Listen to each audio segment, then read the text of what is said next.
My name is Dr. Tom Rofrano from the Natural Medicine Clinic in Palm Beach Gardens, Florida.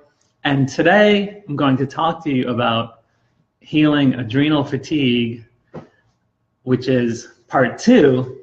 Last time we talked about the first step of healing adrenal fatigue. So just for a little bit of recap from what we covered last week, and you can refer to that in the prior video so you can catch up. But just to recap, what is adrenal fatigue? Well, over time when we're under a period of stress, eventually, in our adrenal glands, our hormones responsible for secreting our stress hormones like cortisol and DHEA. So over time, what can happen is they can kind of get run down, exhausted, and you can get a lot of symptoms from that. And it's referred to as adrenal dysfunction, adrenal fatigue, HPA, axis dysfunction, different names like that. And there are a whole lot of symptoms associated with it. And most of our patients that come in have this, just with what's going on with all the stress we're under. And some of the symptoms are, well, obviously fatigue, exhaustion, insomnia, anxiety, brain fog, aches and pains all over, lowered immune system, allergies, hypoglycemia, low blood pressure can happen, dizziness, just on and on. There's so many different symptoms that go along with this. So, and when we talked about last week, it's not just one thing that is going to get you better. It's a number of things. It's a process. So I'm going to outline a 5-step process to heal this. And last week we covered step 1, which is making sure you get enough sleep. And that is so crucial. A lot of people are going to bed at 1, 2 in the morning, or they're up on their phone, computers till late. So we talked about just making sure you get to bed, ideally by 10, at the latest 11. And that can make a huge difference. I didn't mention last time, which I'll bring up now. I had a patient not too long ago, 57-year-old man who worked for a large corporation, and he was just having major issues with concentration and focus, just brain fog all day long. He was tired, so he just found he couldn't keep up with the younger employees that were coming in and kind of running circles around him. So he's getting a little concerned, and so his doctor prescribed Adderall to improve his focus. And of course, that worked, but he was just all strung out and didn't want to get addicted to Adderall. So spoke with him, consulted with me, and after making some changes, putting him through the 5-step program we have, which included the diet that I'll go over in a future video, and also supplements and lifestyle changes. Well, one of the main things, he was going to bed after midnight, just catching up on work.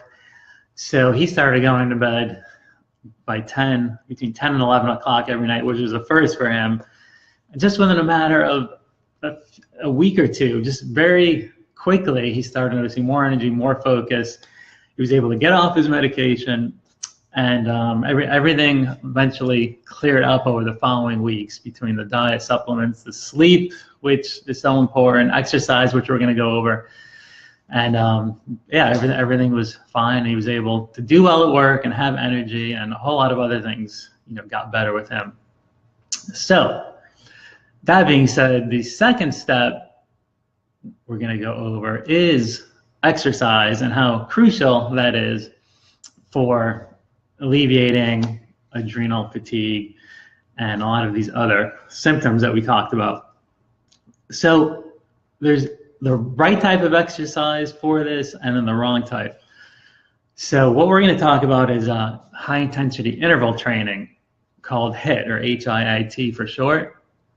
And basically how this works is you're going to do, you can do it on the elliptical. As a matter of fact, I'm going to put a link right in here that you can click on when we're done with this, and it'll show you exactly how to do it. But I like doing it on the elliptical because you're not running outside, pounding, or running on the treadmill with the possibility of flying off because you are sprinting.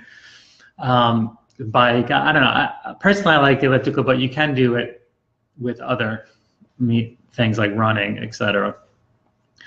So you start out with a 3-minute warm-up, or you do 30-second sprints.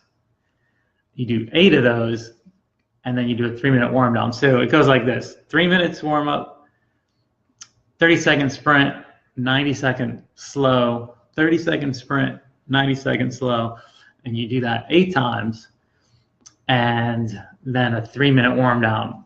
This is also referred to, I originally found out about it on Mercola years ago. He called it Peak 8. And I started doing this, and I mean, I just felt so much better in a relatively short amount of time. And before that, I would just avoid doing cardio.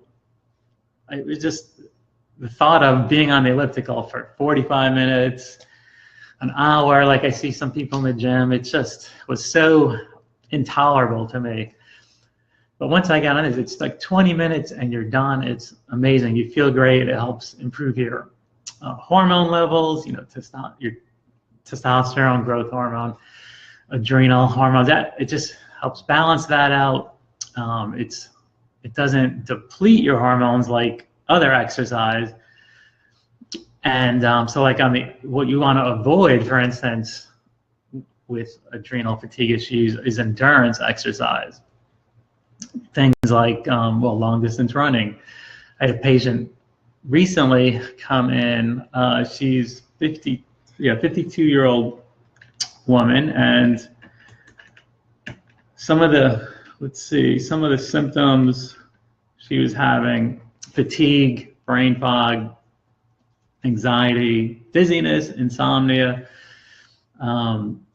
skin issues, itchiness, all kinds of allergy symptoms there, aches and pains, weight gain, weight loss resistance, and exercise intolerance. Right, so when you have adrenal fatigue, when it gets more advanced, you feel worse with exercise, not better, because you're just so depleted. So she was actually a long distance runner for many, many years. As a matter of fact, she ran a marathon a year for over 10 years, just completely depleting herself with all this distance running on top of her, health issues. So endurance training, when you have these issues of fatigue, I wouldn't recommend that. So the interval training is much better. And what you can do is start slow. So for instance, instead of doing 8 sprints, do it to your tolerance. Do 1 or 2. As that feels okay, do 3 the next time, 4. Gradually work your way up. You don't have to do 8, right from the beginning, but gradually build up your tolerance. And another thing is, some people think, a lot of patients actually that come in, just to get through the day, they have to, start off with a cup of coffee or 2 or 3 or more. And throughout the day, they're either drinking coffee or they have to eat sugar for energy, because their adrenals, they're just so depleted and they're so exhausted that they feel like they need a boost. So they're eating, between coffee, sugar, soda with caffeine in it, or these energy drinks. That actually makes the whole process even worse in the long run. Although short term, you feel like you need it just to get through the day. So when our patients come in and we put them through the whole diet and supplements and balance, do an evaluation to figure out what's low or high in their blood. For instance, they very soon start feeling better. However, to get you through that initial phase of, it would be hard to just take away all the coffee right off the bat and sugar without crashing. So we use a product called Elevex, and it's a, I don't know if you could see. Okay, there you go. Elevex energy drink. And this is actually a product that's naturally sweetened, so there's no sugar in it. There's, instead of caffeine, bursts of like, in these energy drinks of, high doses of caffeine, it has coffee bean extract, which is a slow release of, so it releases the caffeine very slowly over a period of time. So you have gradual energy. It doesn't spike your energy up and then you crash. And then also it has amino acids, B12, B complex vitamins, vitamin C, magnesium, all very good for your adrenal glands. And it's really great for helping you initially get through the day when you're getting off the coffee and sugar. And also for exercise, it's phenomenal for pre-workout, for energizing your workout. So recommend that. And actually, we can put a link right here. So if you're interested in that, click on that and check it out. There's more detailed information about it, and you can read about that. And also, as far other types, one other thing as far as exercise goes, besides the interval training, you can also do resistance training. And again, if you're having all these symptoms of adrenal fatigue, instead of doing these long, arduous workouts, just do on the alternate days, not on the same day you do interval training, but on alternate days you can do some weight training. You can, again, start out light to moderate weights, and we're going to put a link right here for some videos I did besides the elliptical training video. Did another video with resistance training and another one on the balls, functional training on the balls. So you don't even have to be a member of a gym. You can do these at home, even if you're traveling. So it's a great way to get in a 15-20 minute workout without completely stressing out your adrenals even further. And so that's the second part of the exercise recommendation. So if you liked this, let us know, leave a comment if you have any questions. And next time we'll be talking about steps 3, 4, and 5.